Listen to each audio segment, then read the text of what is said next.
15 years ago, I was told there's nothing left. It's only a movie. I spit on your grave. Kill them all. There's things out there. Special work to do here, you and me.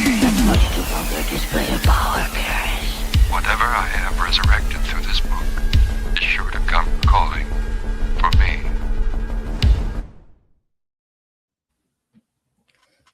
What's up, everyone? Good evening. It is Thursday night. That means you are joining the Three Corners of Horror live here on Horror Fiend TV.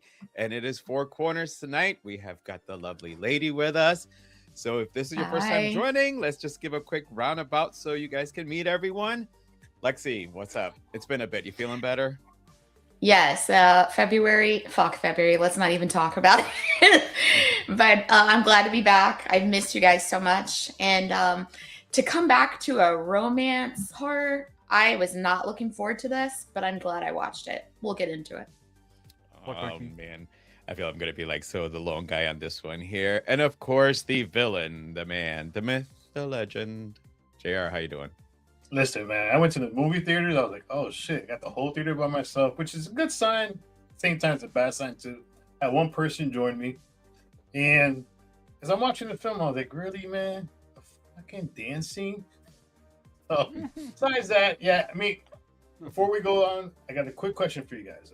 Because I know we don't watch trailers. We're not supposed to watch trailers when we go to movies. It's called the Ricky Grimes rule. But I have to ask because I've watched the trailer a couple of times already, and I used to play this video game as a kid. Are you guys feeling another Mortal Kombat movie? I'll let Joe answer that first. Go ahead, Joe. What you think? I am. I just literally was watching the first one last night, and I told Adam, I was like, hey, I got to get you to watch Mortal Kombat 1 because we watched this show, St. Dennis Medical, and one of the doctors plays Kano, and I was mind blown. But I still watch the old ones when they're on TV. I'm not even going to lie.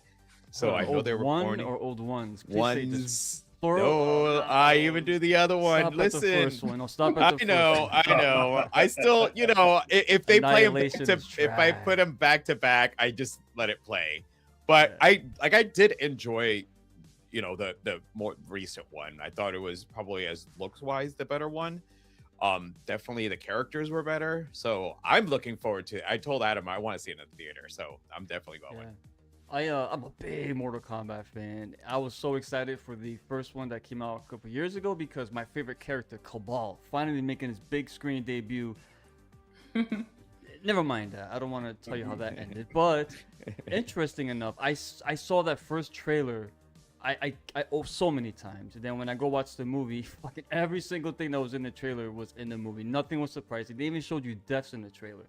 So I'm not too excited for this movie, to be honest with you. Even though I am going to watch it, but I'm not watching the trailer. And besides, though, I'm not a fan of how they kind of introduced, I forgot what it was called. Cole.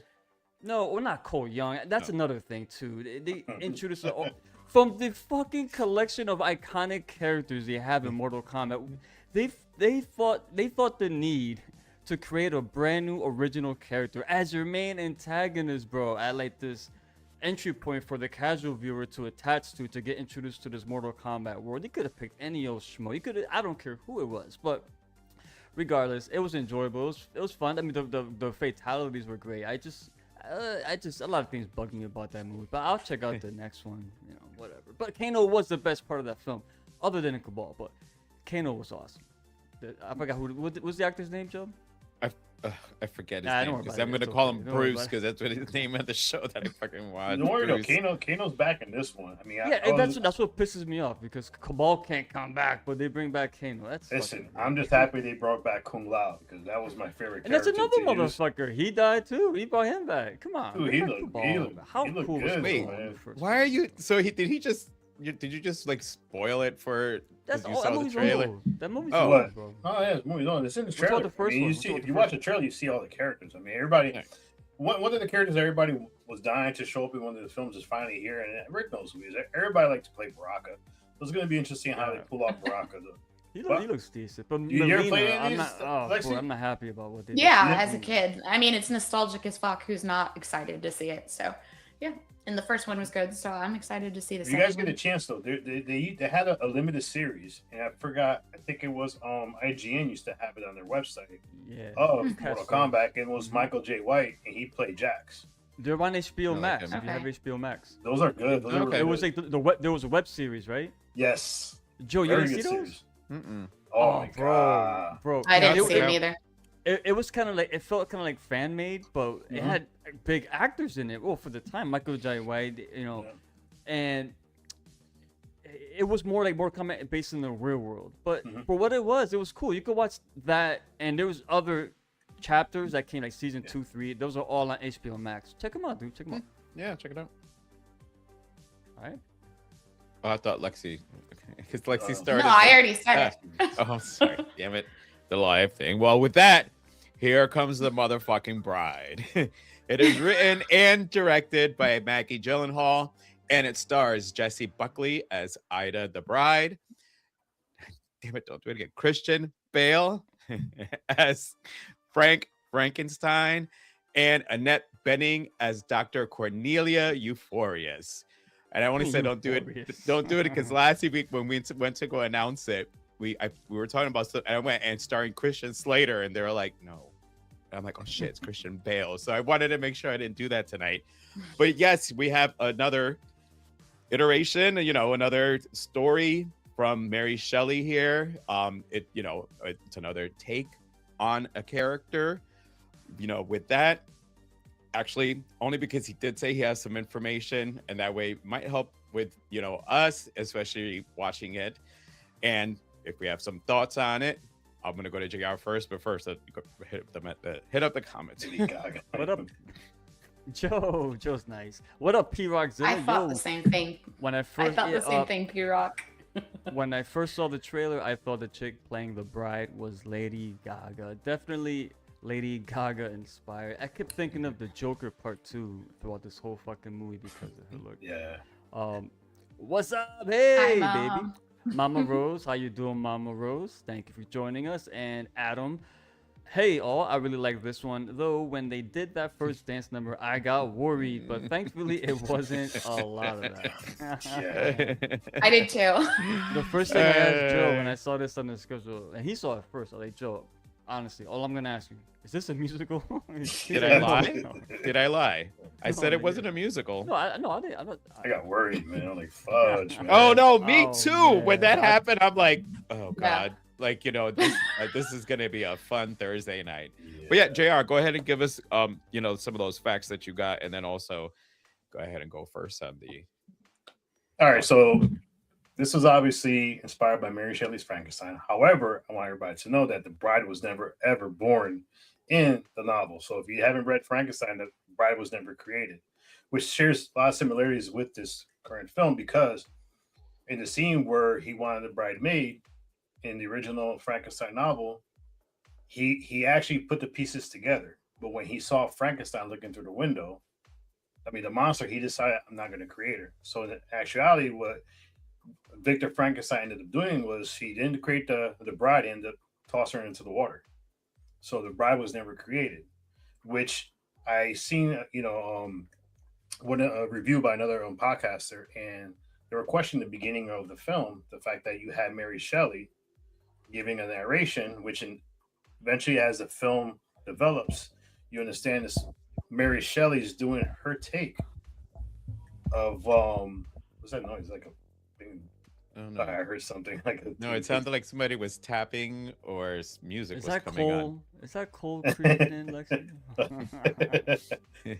All right, so when you see that scene, where Mary Shelley is basically narrating, you have to understand that Mary Shelley lived at a time which is reminiscent to the 1930s here in the United States, where women weren't given much of a voice. And a little bit more background on Mary Shelley is when she fell in love with Percy Shelley, who ended up becoming her husband, he was married. So she was actually viewed as a mistress, as she was shunned by not only her family but society. So this is extra things are being added on to this movie. So basically, she never got to create the bride. She never got to be the voice of the bride. And what the bride represents is, you watch the film and connect it with the 19th century and connect it with the 1930s, which is basically, it is about, women being viewed like, they're inferior. I mean, there was a line where even Frank told her, wow, the way you talk is you're very articulate with words, which is, you get a little bit stuff that's going on, as far as comparing what happened during, the 19th century and now. So understand that when Mary Shelley's taking over the character, you have two different versions of Ida. You have the Ida that is basically, she's quiet, she's laid back, she's looking at everything. I mean, granted, she was snitching on the mob boss, but, she's looking around, she's cautious. Then you have, when Mary Shelley takes over, she becomes a different character, which the first I thought was like, wow, does she have Tourette's? Because it was almost, she just starts yelling stuff out. Fucking cunts. Yeah. I mean, she jumps on this dude's lap. She ends up puking on his, his jacket and stuff. But, there was a lot of things in this film that, I'll be honest, I walked in with very low expectations. I mean, this is after, in December we watched Guillermo del Toro's Frankenstein. So that kind of set a bar for this. And I know this film has kind of divided a little bit of the audience. Like, some people like it, some people don't like it because it took a creative approach with it. But overall, I mean, I was surprised with this movie. I mean, I texted you guys like, fuck, this is like 2-hour film. I'll be honest, I didn't realize I was sitting in the movie for 2 hours. Because the film captured you, it captivated you. And she did a tremendous role. And this did remind me of the Joker too. It also reminded me of the Batman movie, where you have such a powerhouse of Christian Bale, and you have her basically taking center stage. She controlled this film. Mm-hmm. I think if there was a different actress that would have played this role, I don't think that it would have been good. Jessie Buckley. Yeah, it's a great. She controlled this film from beginning to end, and there was a lot of things in this film that I enjoyed. I like the fact that, I'm not going to get too much into everything because I want you guys to tell your parts too. But you had certain things that were happening in this film too. You have Myrna Malloy, which is Penelope Cruz's character. Take another thing that was happening to her. I mean, Myrna, but she was the whole time trying to be equal to her partner Sarsgaard, and she was constantly viewed as being less. So this is another thing in the film. This is another thing that takes, like, she was the polar opposite of the bride's character, But I mean, this film, I thought it was very well done. There was a couple things that drove me a little crazy on it, for me, as far as, because I've seen this mentioned too. I would have preferred this movie beginning portions to be totally black and white, and then when the bride started feeling alive, I think it should change the color. I think it would have been a nice transition into the cinematography of the film. But yeah, overall, I think the acting was great. I mean, Christian Bale, as far as his Frankenstein, he did fine. I think he, understandably, he took a backseat because it was all about her character. And as you're watching the film, it did feel like it had a good wraparound story. And I'll get that into later. But yeah, overall, I thought it was a good watch, and definitely something that I didn't expect to like, to be honest. Nice. I'm actually a little happy about that. I feel my shoulders drop just a little bit. I'm not even gonna lie. But actually, before I go around, because I want to just take a little for all of us to discuss the moment that Mary has been waiting to find a fracture to be able to get into somebody's fractured mind so she can tell their story. And when she takes over and you see Ida going from Shelley, I wasn't expecting that.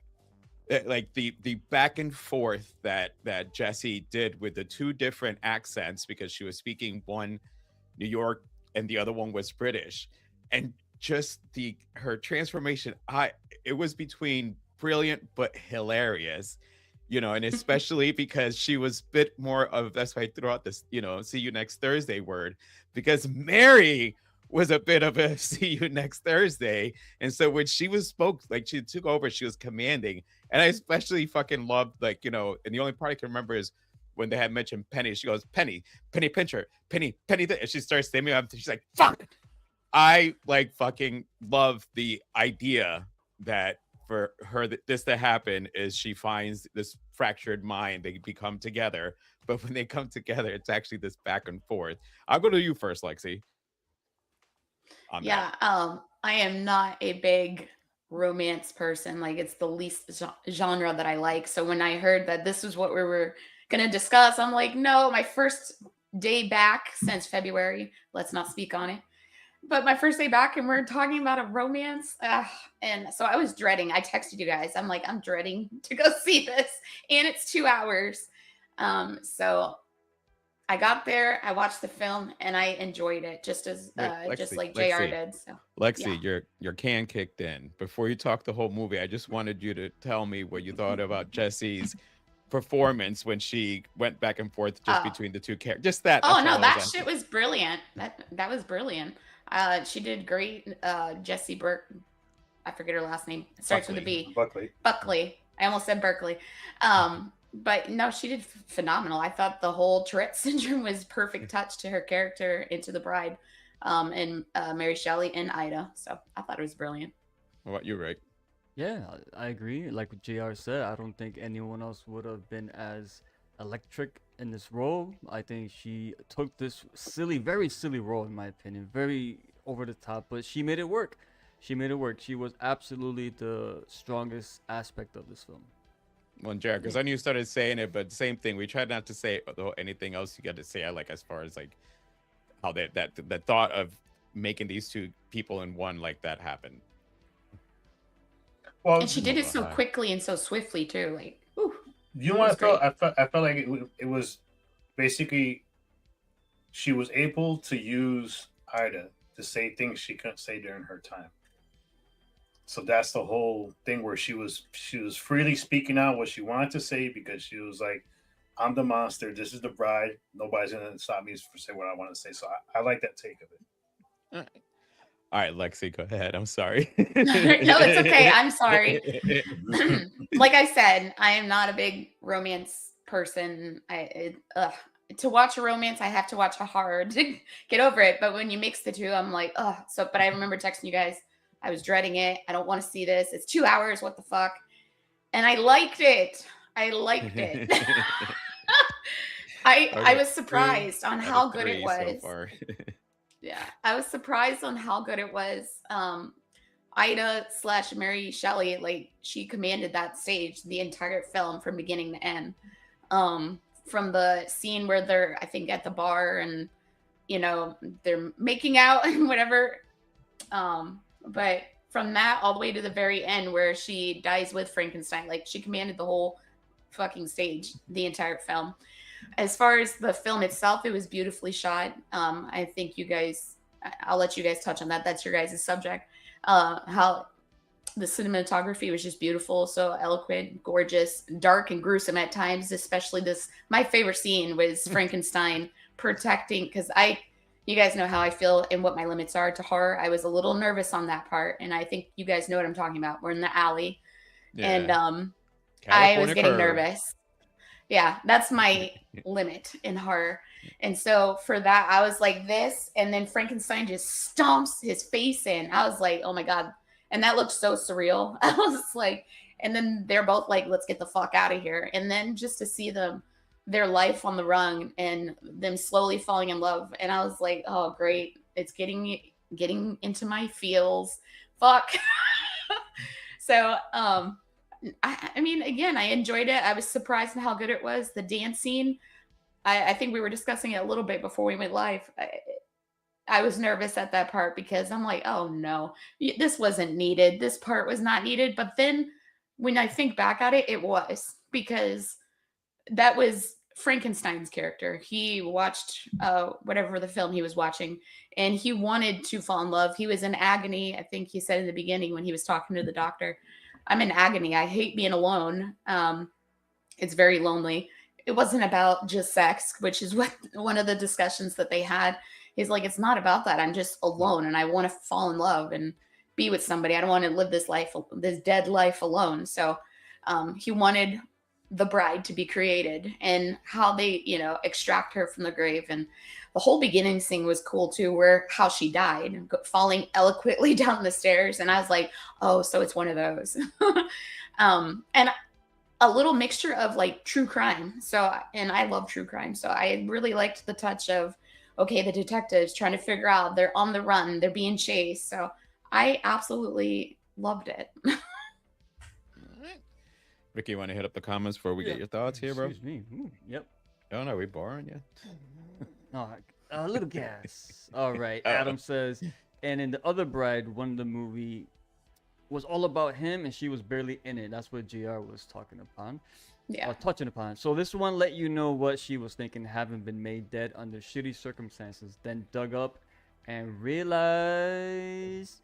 Realized. Is it, like, when the fuck did unalive get like created as a word that people use? Now it's realive. Never heard of that. That's a Gen Z thing. Well, because we say undead, so maybe. It's fun. I mean, I hear it everywhere now, so I started putting it in my shit. So I might as well stay current. Oh, go home. I don't know what that is. I felt a little teary. Oh, Joe, were you guys both crying? You holding hands when you watched No. But, I mean, listen, no. I will say though. No, I'm not gonna. I will say that at the end, like I was telling our friends, I'm like, I swear to God that just for a close second, I felt like I was gonna get choked up there. Oh yeah, the ending scene. Yeah, I thought a little bit too, and then because Romeo and Juliet vibes. Oh, for sure.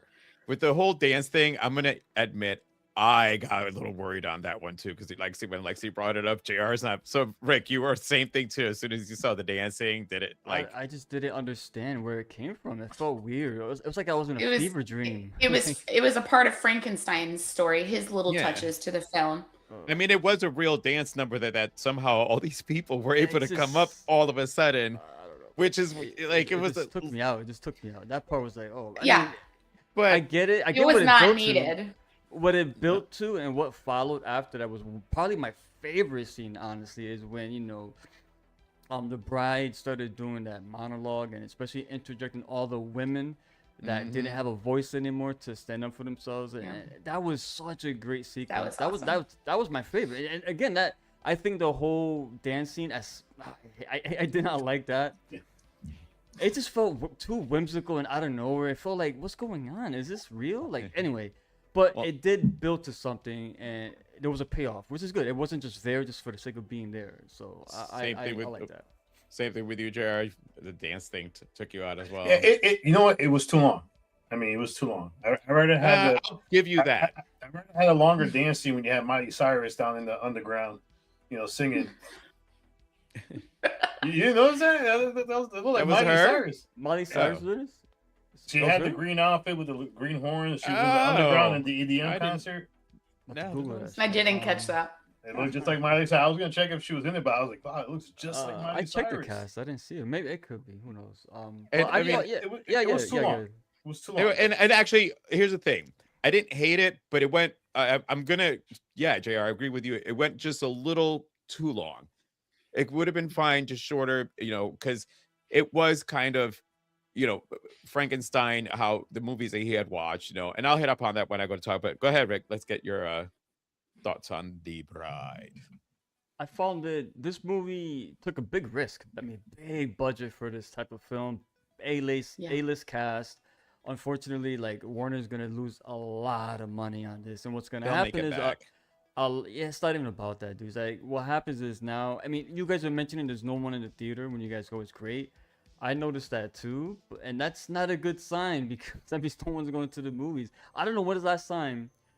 Aside from like a MCU movie, which I haven't seen in a long time because they haven't made any really recently, but I don't really get a theater full. Even when I go like for like Scream, I went to Scream. It wasn't like. But what day did you go and what time?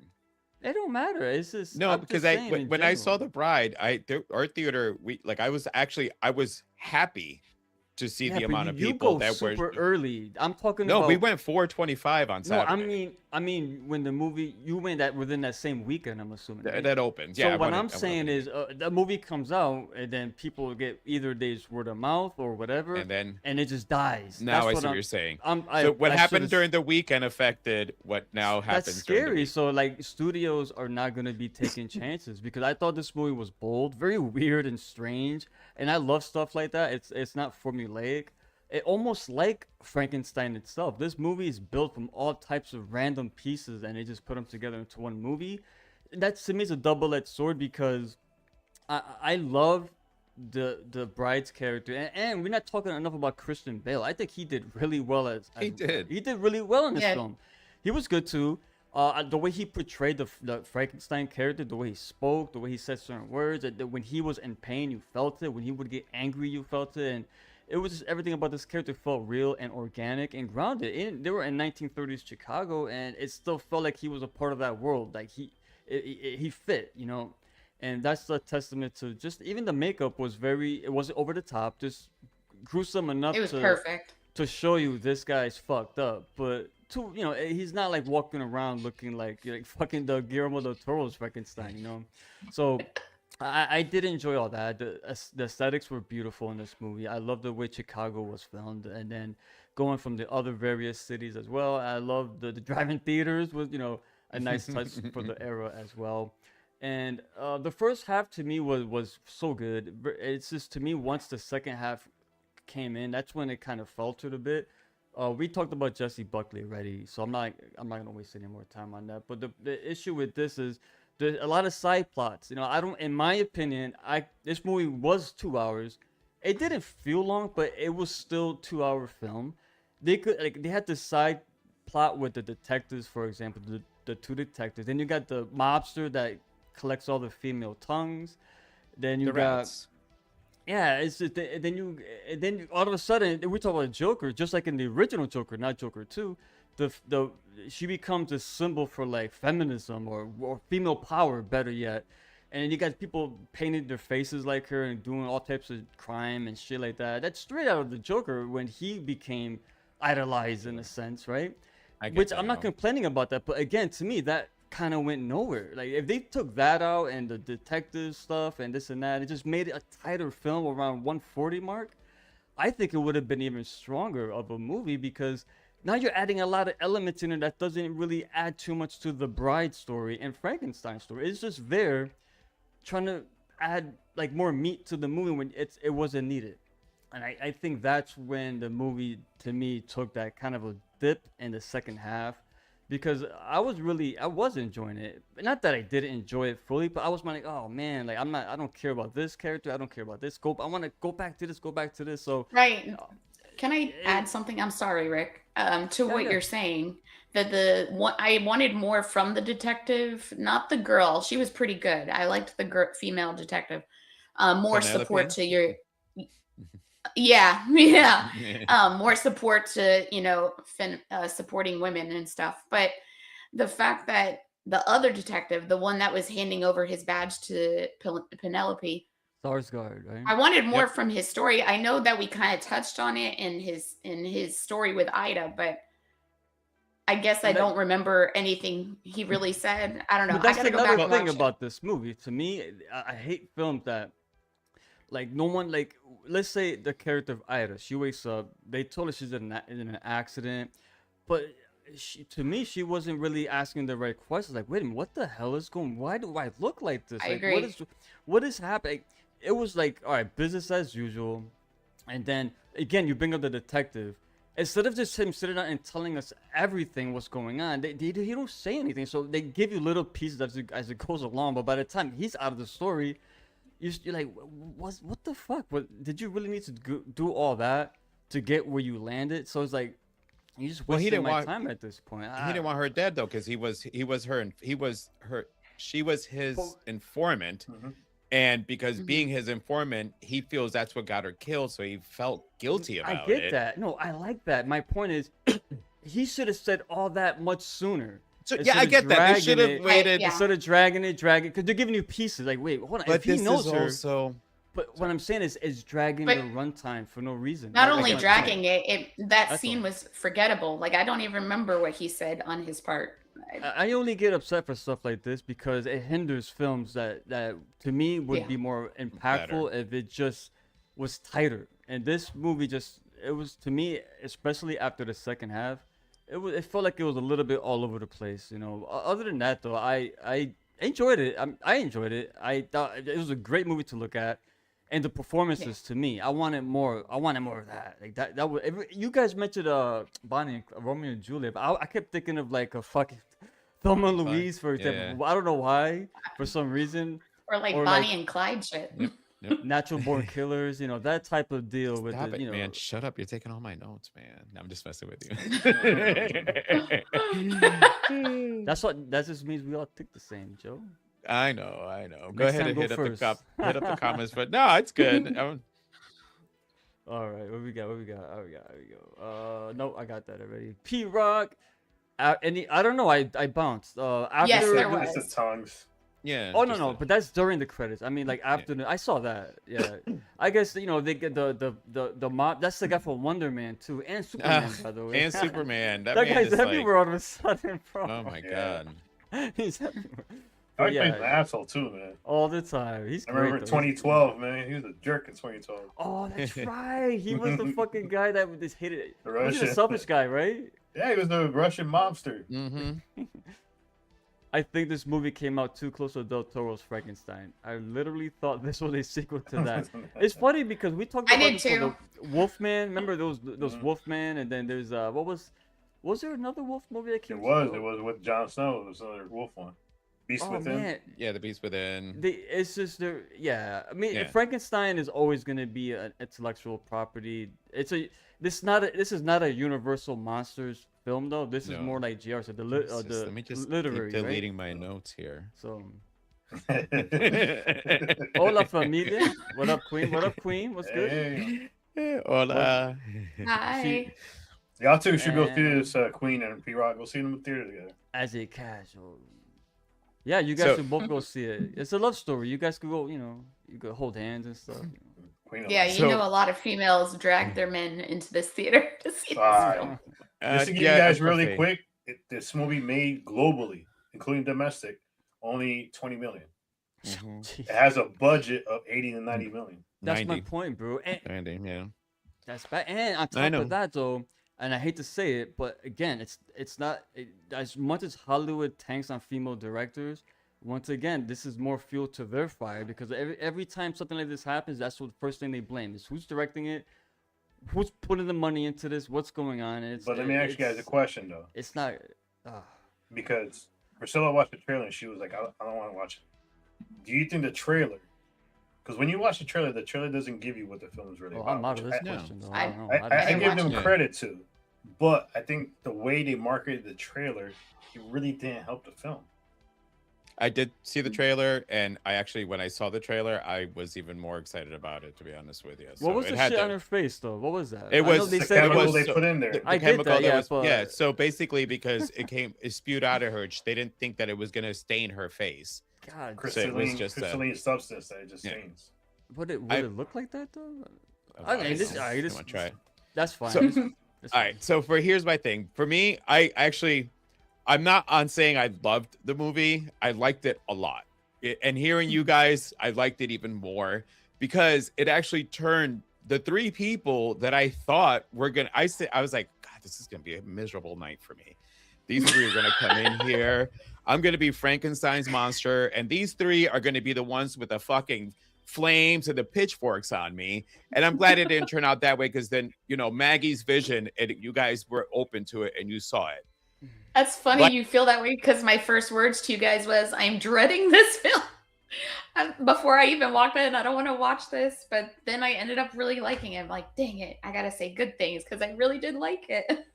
But so like P Rock said, we just finished Frankenstein. It is unfortunate that the movie did come so far on the heels of Frankenstein. However, I looked at it as a companion piece because Frankenstein, at the end of that one, he said goodbye and he was going to stay on that Iceland. And he's like, oh man, this is just too fucking boring. I'm going to go. And then he makes his way through, whatever, Frozen through Canada, makes his way to, Chicago.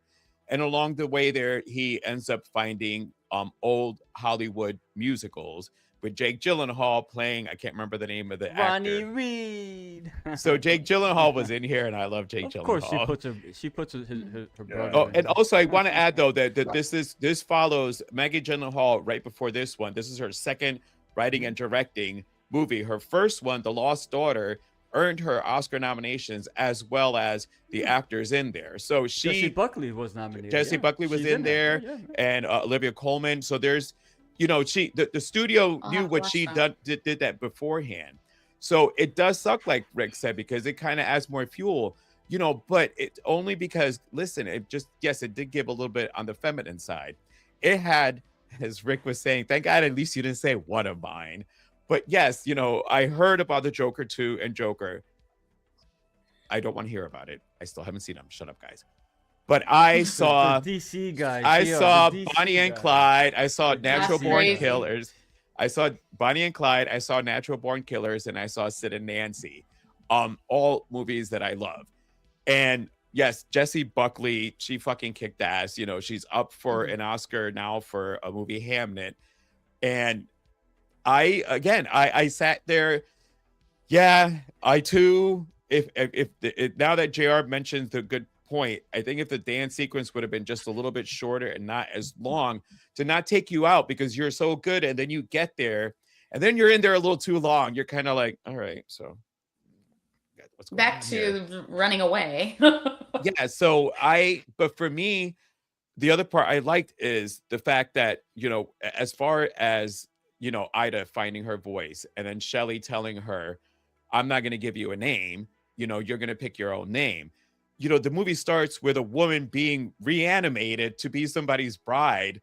They didn't ask her if they can dig her out of a grave to tell you, oh, you're alive and you're going to be his bride. And you're going to go, first of all, do you see what he looks like?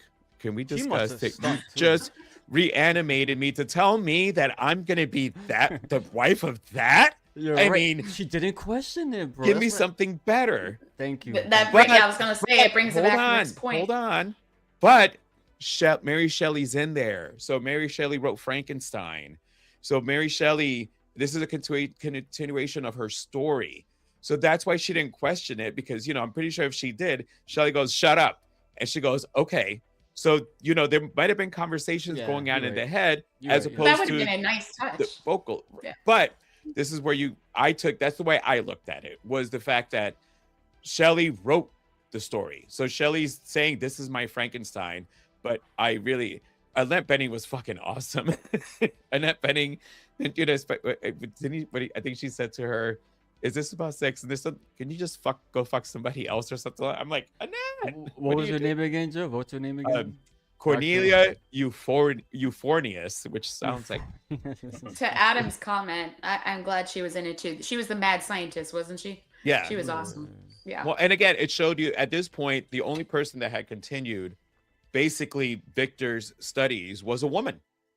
And she was able to come up with a way. Woman detective, woman mad scientist. Yeah. I actually looked up that. Myrna Malloy because I thought that was a real person. I'm like, her assistant was a woman too.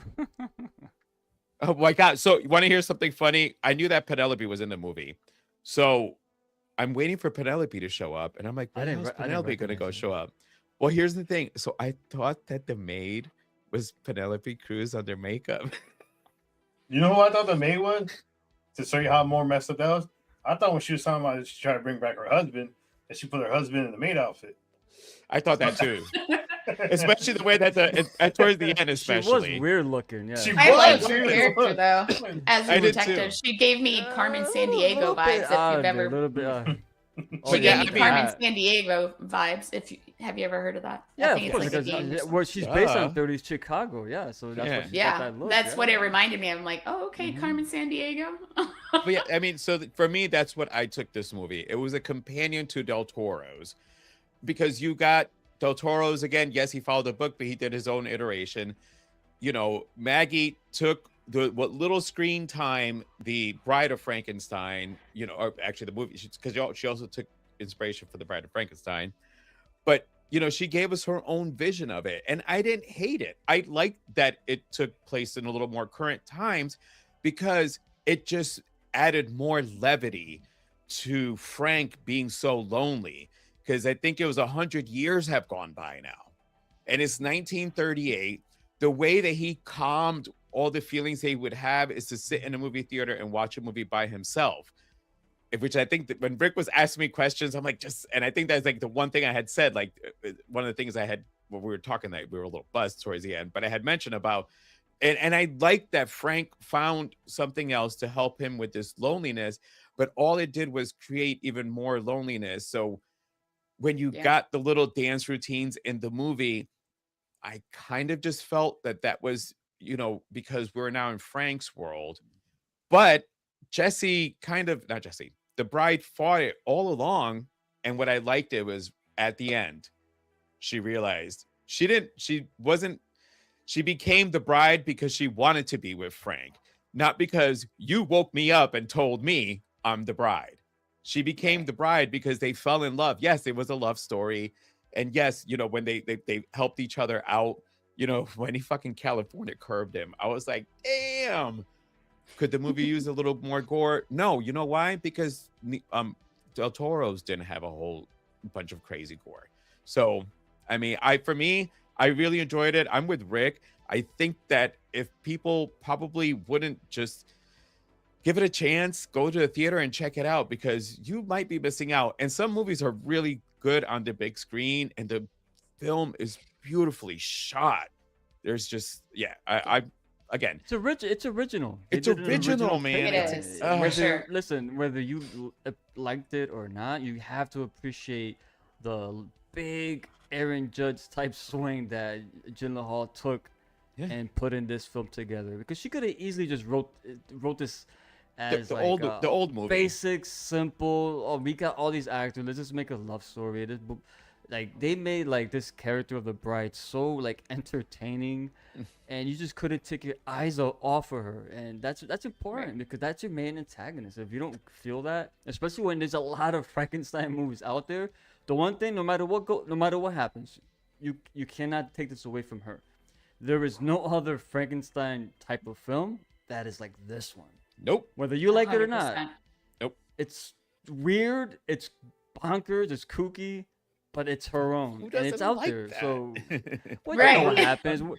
It's word of mouth. What happens now with movies is something comes out, the whole big thing now for every fucking movie. If you live on social media, everyone's showing the Rotten Tomato scores. So people see that, and nobody wants to be the person saying, "Oh, I think this movie's pretty good," because everyone's shitting on it. So they're gonna be scared. So what happens is all of a sudden you got all these fucking trolls that don't even watch the movie to begin with, spreading negativity, and not just for this movie. I'm talking about in general. Yeah. Don't know how it affected this movie much, but in general, every time a movie comes out now, it's just I don't watch trailers. I don't look at like articles or nothing. But all I see is people just laughing and making fun of the Rotten Tomato scores all the damn time. So even before it comes out, it's already dead. Yeah. So that's just, it sucks. Guys, Rotten Tomatoes is not the end all be all of what the movie is. It's actually you. It's you. But, it's all of us. Don't be listening to those people. But I would say one thing though. I do believe this wholeheartedly. I think the marketing failed on this film. It did. And the trailer, when you watch the trailer, it's not the type of trailer that makes you say, "Oh, I think I want to go watch this." It doesn't. I think the trailer failed to hook the audience. The marketing, I think, of this film didn't do its purpose. Didn't do anything, because you really didn't see much marketing of this film. If the film was constantly marketed by everybody saying, "Listen, this is not what you expect of a film. This is totally..." If I'm getting pitched that everything you think this film is going to be is totally opposite of what you think, come watch it. That should have been the talking point the whole time. We weren't given that talking point. JR is right, yeah. That's movies live and die by the marketing. You can tell when something is going to succeed by how a studio perceives it, right?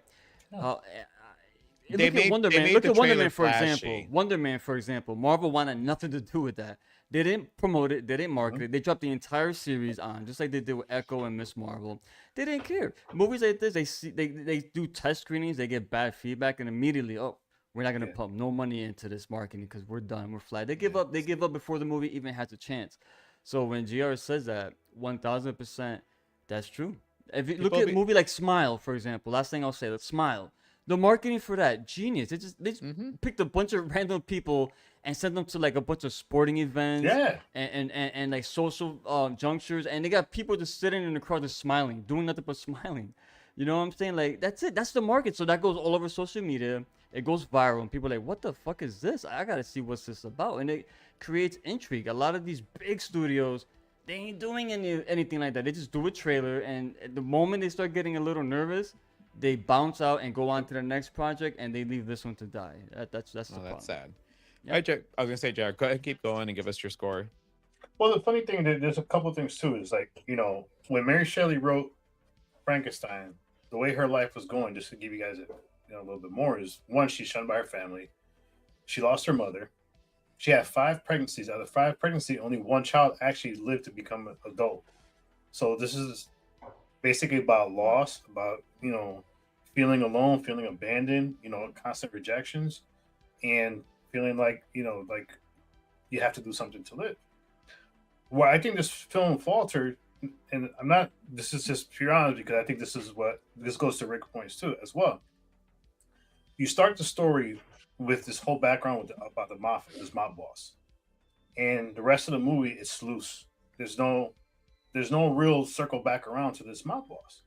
It's sprinkled little things, the hitman, the guy that gets originally he was in love with her, basically pushed her down the stairs. He comes later on in the film, so there was no really addition to the story of her even going back for revenge on this guy. I mean, and then to top it off, I think this is what goes to Rick's point a little bit too, is after the scene with with basically the dance scene, where it becomes repetitive that she's being lied to by Frank about their previous life before the accident. So the whole time she's being force fed a lie of, well, this is what happened, this is what happened, this is what happened. So it kind of muddied her brain to find out who she really was, because she didn't really know who she was until the cop said Ida. Showed up. Yep. So, and it happened too later in the movie. It should have happened a little bit before. If you have 2 cops hunting it down, this should be parallel to each other, and it should be wherever they end up going, because Penelope Cruz's character always had a hunch of things. She was right all the time. Yeah. So they should have been basically chasing them like one step behind. Even at one point, she was one step ahead of them when she was at the drive-in theater waiting for them. So they didn't tie that too well. And I understand Penelope characters, her character in this film. She was the only character that wasn't flawed. So she was going through a straight line, trying to basically prove who she is. Her worth. And they had that scene where she goes into the police precinct and she's talking and they're all ignoring her. And then, even at the end, when she basically tells everybody, get the hell out, who are you? Oh, I'm the detective. And they all they didn't want to leave. They didn't want to leave. Not until she showed the badge. Not until she showed the badge. And they Which still left puffing and puffing. Yeah, which her character should have been tied to the bride character, which eventually the end should have led to going back to the mob boss, which unfortunately we get the movement gets to the mob boss. Now, basically the cutting of the tongues goes reminiscent to the story of keeping women quiet. So that was the whole point of the cutting of the tongues, So this movie had a lot, and I do think if they would have narrowed it down a little bit more, like, all right, yes, you have detectives, because every kill spree, even though they were all accidentally kill sprees except for the curb stop, they should have been parallel to these detectives chasing them down. And I think what happened is the film kept doing the repetition stuff. Even though you like that a lot, Joe, is like, all right, everywhere we go, we got to go see a movie. We got to go see a movie. We got to go see a movie. So no. Hold on. I only meant in the beginning with why Frank's character was. It went too much with it. I don't think you needed all that. I think if you would have cut that as visiting the movie theaters, you got to cut the time on the movie.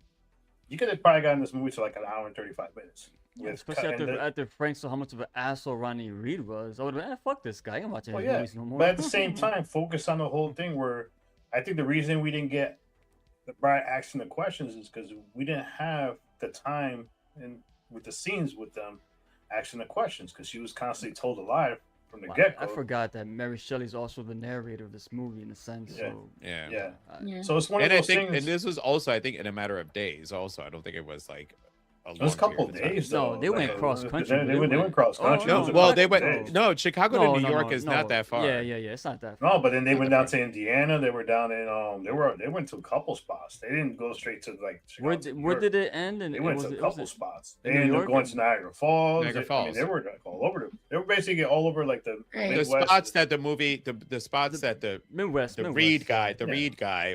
all the movies that he had done. That's Yeah. what they were doing. They were stopping in the Which is locations that the kinda- movies he had filmed. They could have cut that completely as far not But so here's the thing. So it goes into the fact that you got put through it, and so did the bride. I'm sure she didn't want to go stopping in all these places because he wanted what I'm to see saying. a movie. You could have Yeah. did it without having to actually go into the movie. No, You know I know what I'm what saying? I get what you're saying, Yeah. but it made you feel exactly what Ida Oh yeah, no, was yeah. feeling, that she got dragged to these fucking movies every 'Cause- time. Penelope like- Rogers. Yeah, get it right. Get it right. Who? Penny. Penelope Rogers. Penelope I just feel like those times sitting in the Ginger. theater cut The, from actually, she said the bride at the end. Sorry, Jared. Yeah. Sorry, I know we No, keep but- cutting you off. all those theater times. I think it cut from the actual character development. Yeah, of I the two. agree. And knowing more because, when she found out, when she was Ida, when she started getting more clear message of who she was, that's when I wanted to know more of the film. I wanted the film to, all right, at that point, go to deeper dive. Remove the whole cop doing his confession thing. We didn't really need that. Yeah. I would just rather have her accidentally just basically kill him. It Because slowed after it she down. shot him in the leg, she goes, "Fuck you, copper." And she can run and shit. But it's like, In that voice. "Fuck you, copper." Yeah. But I just wanted more of the focus of the two characters, and like I said, I didn't mind the Penelope Cruz character. I understood what was the purpose Her of reasoning her in for the that, film. yeah. And I think she plays an integral. At the end, basically, she helps him get away. Let's be honest. She, what did you say if you described her? What would you say she was like?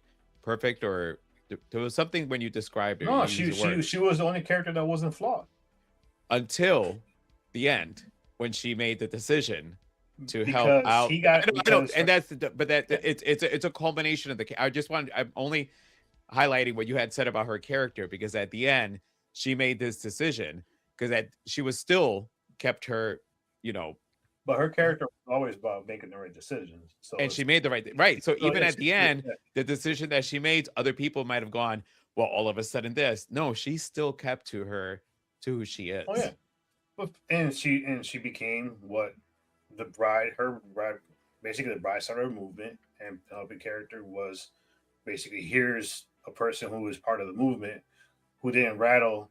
Basically, just worked her way to where she needed to get to, didn't rattle any cages, but proved who she was. It's just for me like it is a fun film. The marketing was terrible. The marketing I think ruined this film.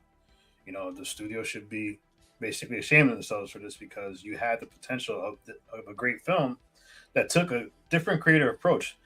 The last time The Bride of Frankenstein, the original film, came out in 1935. So this is where we have the original look of The Bride of Frankenstein, but it's just like you created a new version of The Bride of Frankenstein. As far as marketing, like Greg was saying about Smile, you could have people going with the little mark on the mouth. Have that going all over Oh the my! place. Especially when that was a huge Yeah. part, or not a huge I part, was- but that was a part of the film showing the women, the female empowerment. They're all seeing this woman just being strong and courageous and a rebel, standing up to the system, and they all wanted to just be like her. You're right. They could have Yeah. did anything like that. Even Think about- marketing where just having random pictures or photographs with the paint on them. yeah. Anything like that. 'Cause it gets people to say, "What is this?" And then they Yeah. they go down the rabbit hole and now I got to see this movie. Yeah, because you even take the point where she got complimented on it in the bathroom. You question like, how come she didn't question her appearance? when she was looking in the mirror to question her appearance, the woman next to her telling you, "Oh, that's pretty cool what you got there." So she complimented that appearance. Probably the birthmark or something, right? No, she was like, "What?" She said tarot Could be- something where you get that ink and stuff, and then that's when she stuck out her tongue and was like, "Okay." Oh, her tongue was completely fucking black. rotted. Black The as shit. necrosis settled. No, it was from the stuff. Oh, was that- it? Christian Yeah, They Bale put said, it- yeah. that was that's why her lips were black, her Oh. tongue was black. Was the well? whenever Sorry, she's Jared. glad, Before you throw your score, it's funny because We got comments too. I was going to do the makeup, Oh, and I thank go, God you did it. fucking No. Lexi's coming on. Lexi's gonna fucking come on with the makeup. I'm not gonna do it. I thought don't about want it, but I took a nap instead. See, I thought glad about you it, did not but I do chose it. sleep. I was Rick. like, Before you hit nah. the comments, JR, what was your score on the movie? I'm gonna give it 3.5. Like it could have been Okay. better, and I just think that if they would have tightened up the storyline, bring it back to the mob boss, have her be the one that basically kills the mob boss because it's a revenge story that we never got to get the revenge story. So it was the revenge was never completed. Somebody else did the killing of the mob boss. But yeah, 3.5. Go ahead and do the comments. All right. After this, I'll do my score then. Well, Lexi Joker didn't 2. go. Huh? Lexi didn't go. So what? Is there a certain? All right. Is there Go ahead, certain go ahead, order? go ahead. Sorry, Just go guys. ahead, it's go certain ahead, order. go No. But Joe gets mad if it don't go his way. Joker 2 was intentionally bad. Damn, The director didn't even want to make a sequel, so he made a shit movie Shots on purpose. fired. It's true. You get upset. You just did, bro. I did not get upset. Anyway, go Um, away. I just stuck that shot too.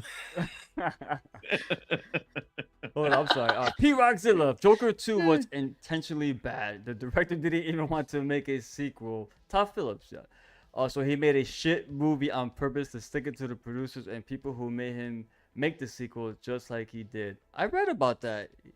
Right. If You that's guys what you heard gotta about do, that? that's what you gotta do. No. But Lady Gaga didn't think it was a shit movie because she told Jack No. Phoenix, "Don't say it's a shit movie."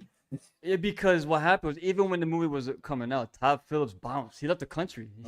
He didn't want nothing to do with the promotion or nothing. He didn't want to answer no questions. yeah, that's him. Yep, Todd Phillips. He did The Hangover. Yeah, he didn't want to make any Hangover sequels. Did he Sequels make- either. No, you're right. No. I never listened to reviews. I always need to see for myself. Yep, that's how it's done. Adam says, I know it's gotten some bad press, but I really think it's worth a watch. Jessie Buckley was Agreed. pretty Absolutely. awesome. This Agreed. movie's worth it alone just for Jessie Buckley. Her. She Dude, was really fucking good at. nailed this shit. She was actually, but she You saw Men. really good at Men. Yeah, Men. I've been. Men Adam saw was it. Have you guys seen Men? awesome. It's a fucked up. It's actually it's almost in line to what this movie If is. you- weird and creepy. Fucking Woo, Men. yes. Men is awesome. She was good. Selena. Hey, hello everyone. Hi. Selena Hey, V Selena.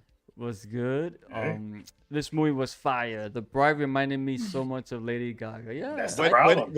Rick, what did I say? I told you that she was gonna love it. Yes, I I told told her. you. I said, I told her. I said, Joe said you're gonna like this movie, so let's see. it." I But see, told you. even there, that comment is a problem. The bride reminded me It's so much the- of Lady Gaga. But Yeah. yeah, it is true because listen, the blonde hair and just there's a performance too. I know you haven't seen it yet, Joe, but if you watch the Joker 2, Lady Gaga's Harley Quinn is very reminiscent of as This. far as visually of here, and almost the same type of rebellious character too. So I agree with that. I completely agree with you. Joker 2 could have been way better. Yeah, Joker 2, it's funny. People hate that movie. I think it had potential, but it's just bogged down by the fucking musicals, man. Nah, it's a problem. Oh, I love God, musicals, bro. but you gotta have a good story, and it's gotta Joaquin be. Phoenix is so good in this role, though. And Lady Gaga, whatever. It's just, she was fine, but it was nowhere near the level of Jessie You're Buckley. gonna get the monsters after us. So I'm doing No, she was fine. I said she was fine. All right, Rick, go ahead and give your score. I don't want you to say I get Go all ahead, Lexi. mad. Go ahead, Lexi. Ladies No, first, now you're gonna ladies do first. this. Now you're gonna. Oh, see, so Ladies now you're first. Go gonna ahead, make me. Lexi. Go ahead, Lexi. Go ahead, Damn it, I had to Lexi. pee too, so now you're gonna make me look bad to say I'm gonna tip. All right, Joe. But Joe, you can listen to it while you're urinating. You said you can. You got speakers everywhere. Yeah, there you go. I do. Yeah, yeah. I know, but I was gonna fuck with you and be like, all all right, right, go ahead, go ahead. No, no, Go, let's go. go pee. You can talk over me, guys. Save it for Lexi. Guys. Go. All right, so I'll do my score for when he comes back. Yeah. I'm with JR on this. It's a 3.5. This would have been a 4, maybe even higher. Maybe not a 5, but maybe even a 4.5 if it was trimmed down. To me, even though some of those scenes were well made and handled as far as dialogue and exposition, but in the end, if you really ask yourself, did this really make a better movie? And when I asked myself that question, the answer was no, it did not. It could have been taken out. But other than that, I really did enjoy it. How weird and annoying was it? Almost cartoony when you had like the Italian fucking mobster following our two protagonists. Oh yeah. And then the detective is on their trail. I too. kept thinking Inspector Gadget. It felt like they were this close to each other, like sneaking behind each other, trying to get the kill. So like, come on, that's so ridiculous. I didn't like that. That actor he was from Orange is the New Black, and every time I see him, I'm like, oh, this guy. But yeah, I was thinking Inspector Gadget. Yeah, no, it was very cartoony, right? Yes. Come on, look how closely. How did you not notice there's somebody there following you? Like, what is this? Lauren Hardy fucking skit? What the fuck? Right, Joe? You agree with that, Joe? With the guy from the you said Orange is the New Black, but I swear to God that guy. No, he's in a lot of stuff. I know, but I think he's like I didn't look. I could swear that he's been something we saw when we were younger. Like he's been a child actor. Probably, yeah. He's like, always playing an like. Italian character all the time. My thing was on a delay. Did you give your score? Yeah, 3.5. Damn it! Because here's the thing. All I heard was it could be a 4.5. It could be this. Yeah, I said it before. No, I know. When I did the delay from our live to on the stream was a couple of seconds. It's a little delay. But yeah, 3.5 for you. All right. Yeah. Miss Lexi. For me, it's a 4. I really enjoyed it. I didn't expect to enjoy it. I was dreading going in, and I came out really, really, really liking it. I mean, I think we really touched on, and I appreciate that we all enjoyed the movie for what it was, which was a love story. The romance part, I hate to admit, but it was eloquently done. But can we touch on the pieces of horror in it, like the California Curb smash, and I wish they would have shown it. And the bride just digging her face into the cop's face to rip out the tongue. Oh yes. And then her in the very beginning, y'all know how I feel about broken bones. So she's falling down the stairs, and I'm hearing crack, crack, crack, and I'm like, ugh. I have a thing about broken bones and hearing it. So that, oh shit, but it was great. That's one of your phobias. There you go, Joe. Yes, one that you don't have. Not a phobia. I just don't like the sound. It sends shivers down my spine. But yeah. I mean, that was gruesome. I think that's a horror piece in there. Again, being smashed up the curb. I like my favorite scene, I guess, as far as the love situation was the very beginning when they're out in the club and he's just watching her dance. I loved the way he was, gazing at her. And it puts it more towards the love romance part of the film. Sorry, I was reading Selena's comment. Yeah, it's definitely a 4 for me. He looked like Darkman up in that more corner. Empowerment to the whole point of not the whole point of the film, but to the female empowerment. And hello, it was directed by a woman. So I appreciate, I didn't see the other movie that she made, but if this is what I'm starting with, I'm going to want to see the other film because she's a good director and kudos to her. You should. The thing is, she's also a great actris. Like she's done a lot of sure. really. That's what I'm saying. So she was in Batman. Yeah, in Batman. She was. She was in Batman. But the Secretary. If you ever definitely check out Secretary. It's with her and James Spader. But she. Oh, well, I'm sorry. What was your score? 4. 4. All right. So I'm a 4.5 on this one. I mean, honestly, I thought you were gonna go 4.25 or 4.7. No. I'm a 4.5. But here's the thing. Here's the thing. No, I'm for like. I sat there the same way that all viewers probably did while they were watching. Freezing. You're frozen. You're back. All right. I sat there. Not yet. I'm fucking with you. You're good. Can you see me? Am I still? Hold on. Am I turning it up? All right. You saw So his face. He was like, "Come on." so That so was a for good me, one, Jay. like you guys said, like, you know, it sucks that because everybody's going to just shit on this because it's a woman, it's got woke stuff. It's not woke stuff.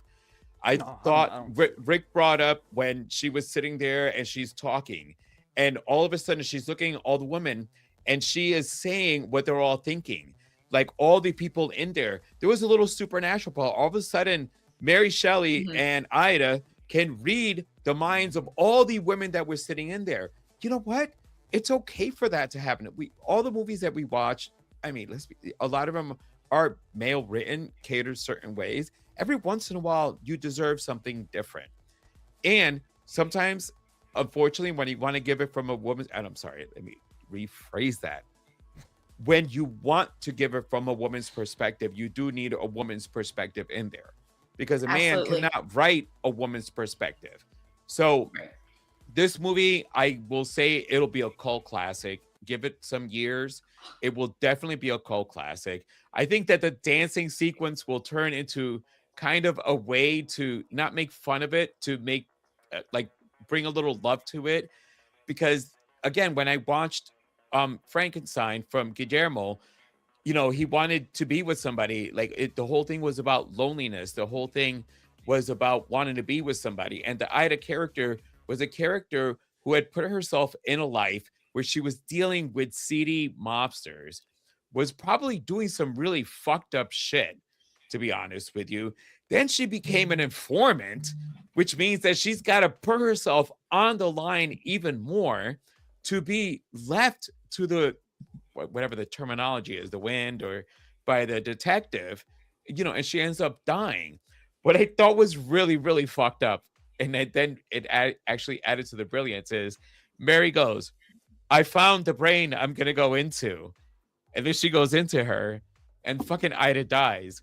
So I'm sure as Ida's dying, Mary's goes, son of a bitch, she's going to die. I'm going to be stuck in another dead body. Damn it.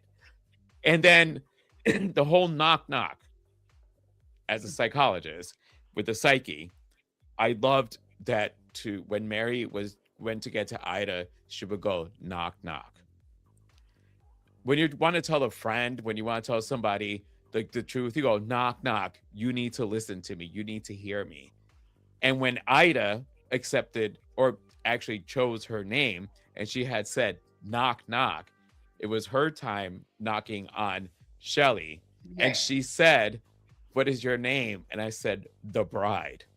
Dude, I was like, you know what? Because the movie is based on, yes, women empowerment.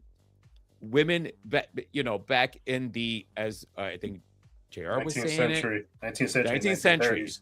Then you get to the 1930s, which is still kind of prevalent, you know, and the character gets woken up to be told you're a bride. She fought that, you know, along the way and accepted it, but she didn't accept that she's the bride. She chose, I'm the motherfucking bride. That's where this movie adds power to her taking the name, because the name actually starts with, you're the bride. And she goes, no, I'm the motherfucking bride. And that's why this is a 4.5 for me. I love that. P-Rock has. Yeah, I was gonna ask you, like, you didn't bring that up. Like, yo, hold up. There was a man, lot of sex in this Yes, there was. She was horny. She was looking. I was like, yo, this the eunuch, man? She was like, a horn dog. What She straight up said, "Want to fuck?"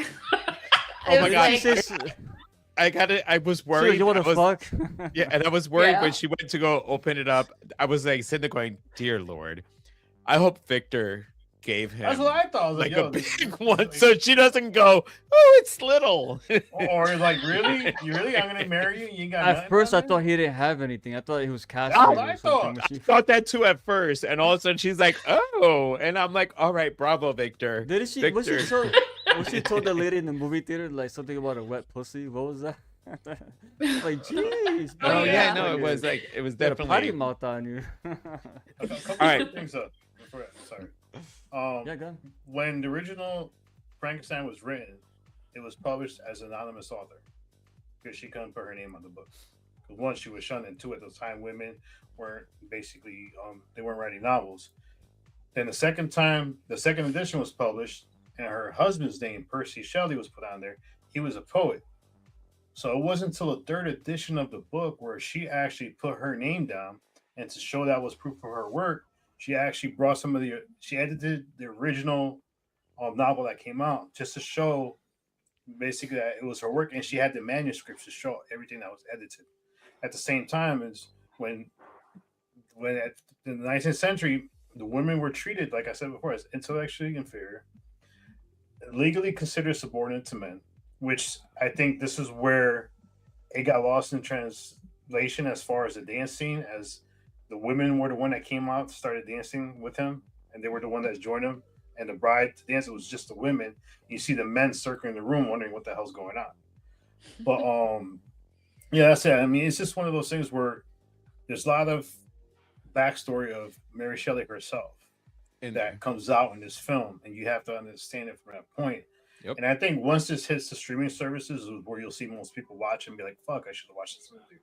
That's what I'm saying. I Dude, said it'll be a cult classic. It'll be a cult John- classic. It was I worth promise you. every dollar going to the theater for this one. Yeah, John Carpenter's The Thing was fucking destroyed. Good.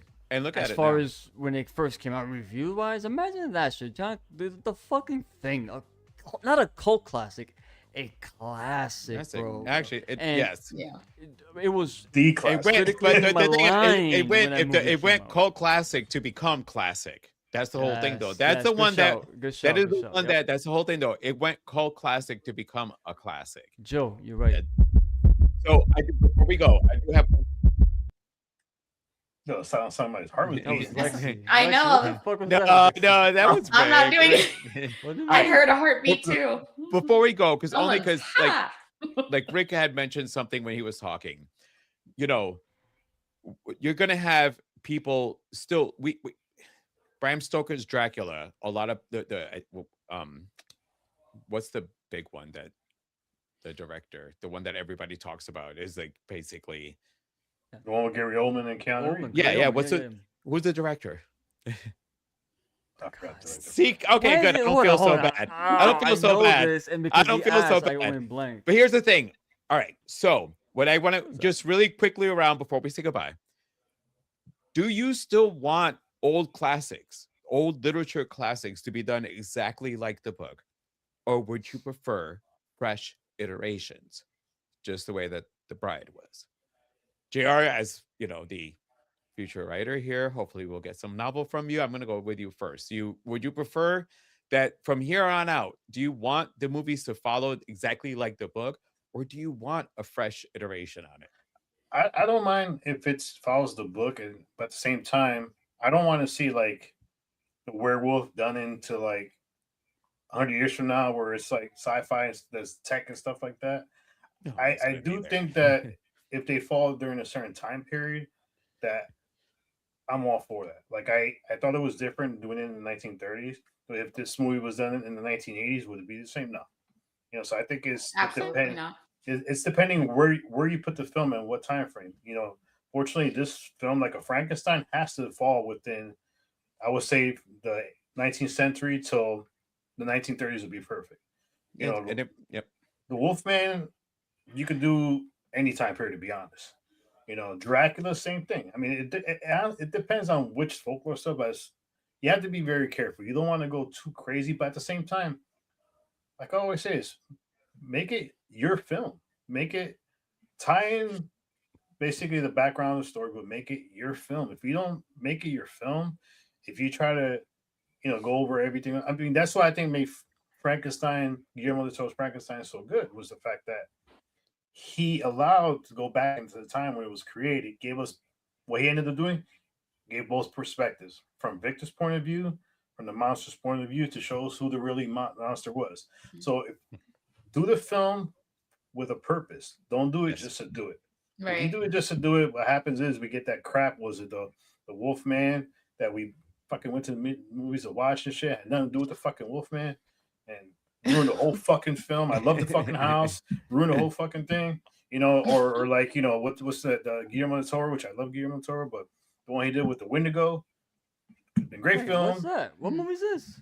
The Wendigo was the one with the same the one Guillermo with the kid. The kid was saying his dad was basically sick in the house. That was and Guillermo. He produced. No, he was one of the produ- producers. He produced Wait, it, what but he's movie still is tied that? to it though. Yes, we reviewed it. Where reviewed it. the kid's father had an addiction. Antlers. Antlers. Oh, okay.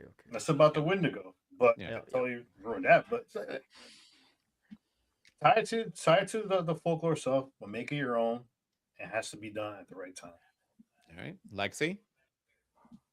I don't even remember the I question. knew she was gonna say that. The question is She's sitting there thinking about the sex scenes between them.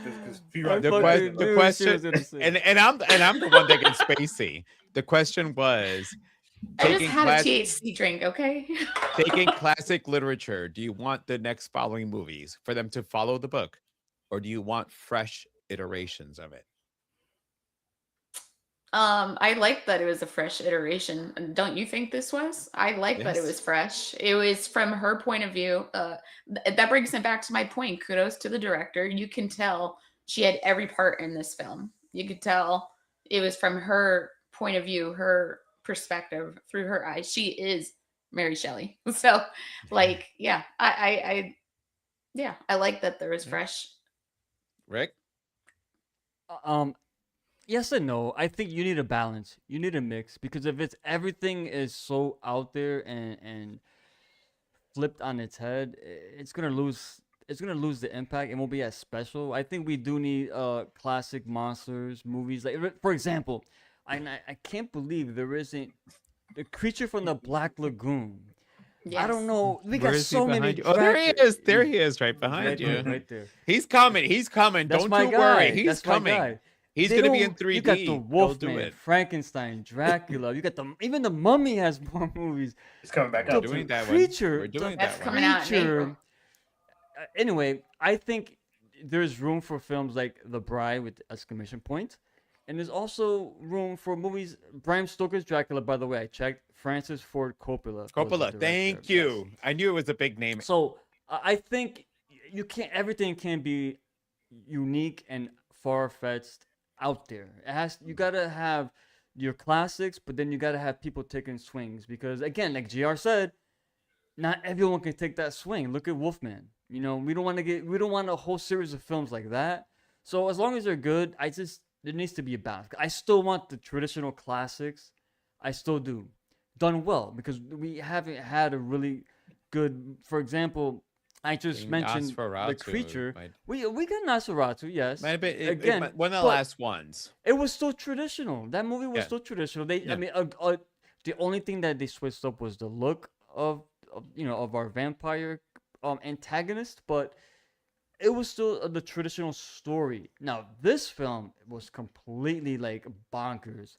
That's what I mean when you do something a bit different. So I think if you have a balance, the yin and the yang, it'll complement both of them together. You know what I'm saying? Like, And that's Basically, what I if you felt get the yin about. and the yang, you get the pow. All of a sudden, I thought about Chinese food, and that feels like it's Dude, racist, but I'm hungry. That's some General Tso's, man. yo, fucking Joe. I Joe love be- General Out Tso's. of nowhere, Joe be like, it don't matter what time it is. I'm gonna go pick up some Chinese food. Like, God, this Joe love Chinese loves food. Chinese food. Let Me me too. know. Okay, I got the all perfect right, spot wait. for you, I got a little funny story for you guys. So, I order from the same place, and there was this one Hold on, night. Joe, is your YouTube still on? I can hear you. It's good. I lowered the volume. I think it was that. Alright. So The whole time I knew it. Fucking said I went to order Chinese and realized I had started doing yard work and I was a little drunk. And I'm like, fuck, because I didn't want to pay delivery or tip. So when I went to call, I'm like, fuck it, I'll do delivery. I'm like, hey, can I get delivery? He goes, oh, we don't have a driver. Is it okay if you can pick up? So I'm a couple sheets to the wind. And I go, all right, don't sound drunk. And so I go, all right, I guess I can pick up. He's like, what do you want? Can I get an order of slurred dumplings? Oh, no. We'll deliver to you. The And I put my order in. He shows up. He goes, if you call us and you want us to deliver, tell us you want us to deliver. Don't drive. You're one of our biggest customers. And I'm like, I don't know how I feel about this whole conversation right now. But as far as like, you should open the bag. And yo, these are not slurred dumplings. Wait, hold on, real quick. This will be quick. This reminded me of the story where I was at P Rock's crib once, and we ordered pizza from this place not too far from us.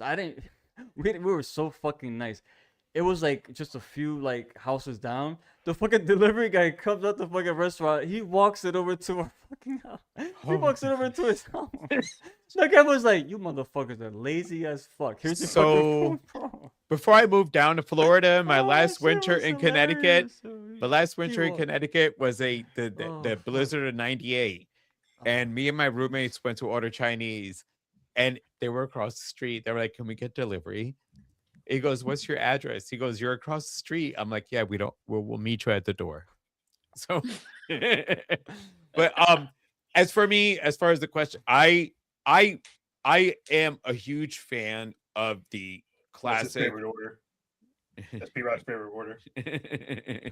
Cream of some young guy. Oh, I don't know what that is. So I order. Hold on. I usually order some young guy. Wait, hold on. I usually order some young guy. I don't order cream of some young guy. So P-Rock, you're ordering extra on yours. I just gotta let you know. I didn't read that. Joe. But he likes extra saucy. Sex on sauce.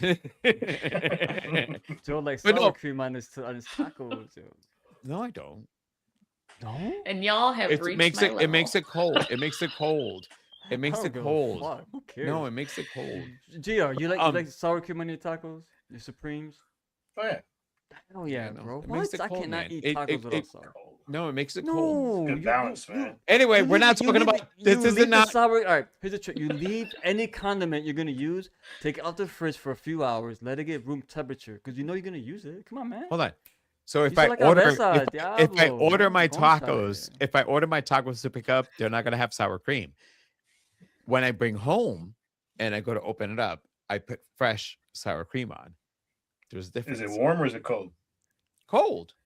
But right at that moment. Why would it be cold? Because if you put it on cold, it's gonna make the rest of your taco cold. But why would you have? It's gotta be fresh. Like at that moment. If you know you're gonna order food, take it out your fridge for a few hours. That's what I do. No, you're not understanding what I'm trying to. Anyway, we're diverting. So before we head out, as far as for me, I like that I because we have seen so many movies, and unfortunately we're all especially in this group and the generations after, we've seen a bunch of movies. Everything has been done, and we're gonna look at some movies. Bram Stoker's Dracula is considered one of the best Dracula movies ever. The book sucked. The book sucked? The ending of the book from Bram Stoker sucked. Cream. Yo, JR, I swear to God. Yo, P-Rock hates sour cream. Thank you. P-Rock, JR, I just saw your room. What happened over there, bro? Is that your camera? Your camera moved? Oh yeah, it did. I actually hit the I thought your roof was coming down. No. I actually hit the side here. But the way it looked, your whole fucking... Anyway, guys, But no, like I said, I want some of the classic stuff to be done fresh. I like a revitalization, because the thing is, you're going to everybody is going to compare the next movie that comes out to the last one that came out. And right now, Del Toro's Frankenstein is probably going to hold a standard for a little while. Same way as Coppola's Dracula holds a standard. It's time to take some of these classics and make them a little more fresh. I'm with Rick. It's hard to take some of the classics and put them now into 2026. It's just not going to work. You're going to have to pick a decade or a timeline for them to fall on. But I mean, if I told you guys that next year, or actually in 3 months, they're releasing another Bride of Frankenstein movie, are you guys going to be keen to want to see another one? Because I'm not. No. That's what I'm saying. Why?